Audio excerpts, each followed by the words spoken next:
Europa league পর্বের ম্যাচে chess রিপাবলিকের club Victoria প্লজেনের বিপক্ষে মাঠে নামবে সিরিয়ার ক্লাব রোমা। অন্যদিকে ইপিএল এর ক্লাব নটিংহাম ফরেস্টের প্রতিপক্ষ পর্তুগালের ক্লাব পোর্তো। ম্যাচ শুরু হবে রাত ১টায়। ইউরোপা লিগ কিংবা সিরিয়া, এই মৌসুমে পারফরম্যান্সটা কিছুটা নড়বড়ে রোমার। গেল মৌসুমটাও সিরিয়াতে শেষ করতে হয়েছে টেবিলের ৫ম স্থানে। ইউরোপা লিগে ২ ম্যাচ খেলে ১ ম্যাচ হেরেছে রোমা আর ১ ম্যাচে পেয়েছে জয়, তাই জয় পেতে বেশ মরিয়া ক্লাবটি।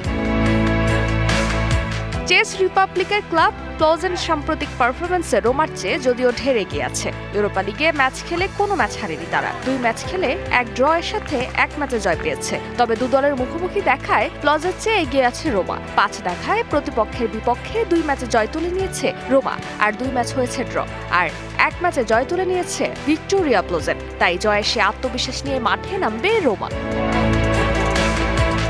সাম্প্রতিক ৩-৪-২-১ ফরমেশনে নিজেদের একাদশ সাজাচ্ছে রোমা। এছাড়া নিজেদের মাঠে খেলা হওয়াতে ফেভারিট তারাই। নটিংহাম ফরেস্টের জন্য এই মৌসুমটা বিশেষ চ্যালেঞ্জিং যাচ্ছে।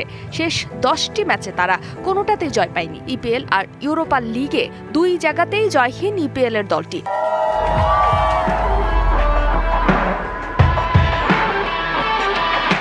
অন্যদিকে তাদের প্রতিপক্ষ পর্তুগালের ক্লাব পোর্তোর চিত্রটা ভিন্ন। এই মুহূর্তে নিজ লিগে শীর্ষ স্থানে আছে তারা। সে সাথে ইউরোপা লিগ আর নিজ লিগ মিলিয়ে অপরাজিত পোর্তো। নটিংহাম ফরেস্টের নতুন কোচ নিয়োগ দিয়েছে ক্লাব কর্তৃপক্ষ। ইপিএল এর শেষ ম্যাচে চেলসির কাছে হারের পর শন ডাইচকে নিয়োগ দেয় তারা। তার কোচিংয়ে কেমন হবে ফরেস্ট শিবির এবার সেটাই দেখার পালা। প্রিয়া, ডিবিসি নিউজ ডেস্ক।